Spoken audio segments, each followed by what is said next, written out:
All right, our Let's Talk series is in Dearborn tonight, and we're connecting with the community. It's a casual gathering where viewers can stop by, share their stories, and be heard. No appointments needed, and the conversation's still going strong. So let's go back live to 7 News Detroit anchor Simon Shaquette at La Pita. What have we learned tonight, Simon?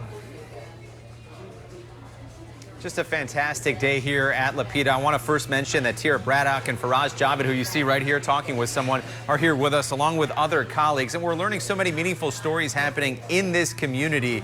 And this is something we're so passionate about. We've been visiting different communities, and here in Dearborn, there's so much pride in this community, in this restaurant that's been here for more than 30 years as well. And so we are learning so much having this important dialogue. And it's also about the follow-up. Faraz is talking with someone right now that brought an issue here, and we were able to connect her with the chief of police who was here to do an interview with us in real time. So it was so helpful, and we expect to have more of those conversations. And we're so blessed and thankful to be here with you guys. Now, with that said, I want to talk about America 250. As America marks 250 years of independence, we're honoring the stories that keep the American dream alive. Tonight, how one man's journey from war-torn Yemen to Dearborn, Michigan is brewing more than just coffee. He is blending history, culture, and community all at the same time, one cup at a time. 7 News Detroit reporter Faraz Javed sits down with the founder of Qahwah House, whose immigrant story is as rich as the coffee he pours. I love Yemeni coffee. They're popping up everywhere. I've heard it's a real treat. Yemeni coffee craze sweeping across America. I'm from New York. We have like 5-6 locations there. But in Dearborn, Ibrahim Alhasbani didn't just join the trend. It's not just a drink. It's history, it's culture, it's in the blood.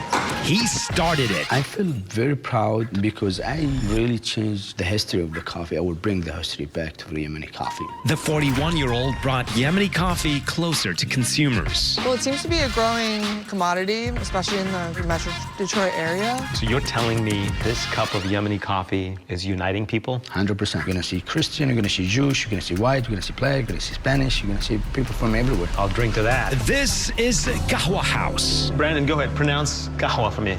Qahwah. Listen, Qahwah. As photographer Brandon works on that, Qahwah.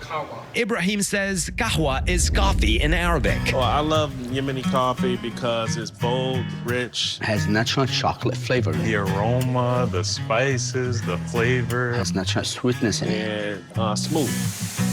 A lot of people, they don't know why they call it Mocha coffee. There's a city in Yemen called City of Mocha. Really? Yes, this is where the first shipment officially shipped from Puerto Mocha to Europe. The Yemeni revolution is what forced Ibrahim to move to America. This is my family house. I was born in this house, actually. Wow. Yes, this house is more than 400 years old, and people still live in this house till now. So in 2011, you moved to the U.S. Your first stop was New York. You tried opening Qahwah House in New York for a few years. It did not work out. Then in 2016, you moved to Michigan. And then 2017, you launched Qahwah House. Yes. So what was different about Michigan? The community, it's not just Arabic, it's from everywhere. That's what really I love Dearborn. From working various jobs to investing his 401k and maxing out credit cards, Ibrahim finally turned his dream into reality. But even when I opened the first location, wasn't really 100%. I don't have the espresso machine, I don't have chairs, I don't have table, because I was out of the money. Fast forward now, there are 32 Qahwah House locations across the U.S. Do you think this is the American dream? 100%. We come here for a reason. Some of them, they come for change their lifestyle. Some of them, they run away from war. But in the end, you're gonna be proud to be part of this country. But for some, the burning question was, I said, why call it Qahwah? It's very hard for white people to call this name. I said, listen, I learned to say Starbucks, you know? I learned to say very hard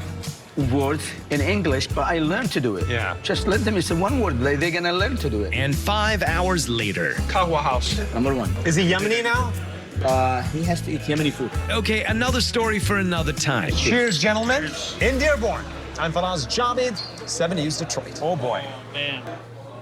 And we love the coffee that Faraz was talking about. So great to see the story and the evolution of that company and that story that Faraz just brought us. And he's hard at work right now on another story. So much more to share with you guys coming up at 6 o'clock. For now, we'll send it back to you in the studio. All right, talk about the American dream. Qahwah. Did I say it right? All right. I hope so. Thanks, Simon. Coming up.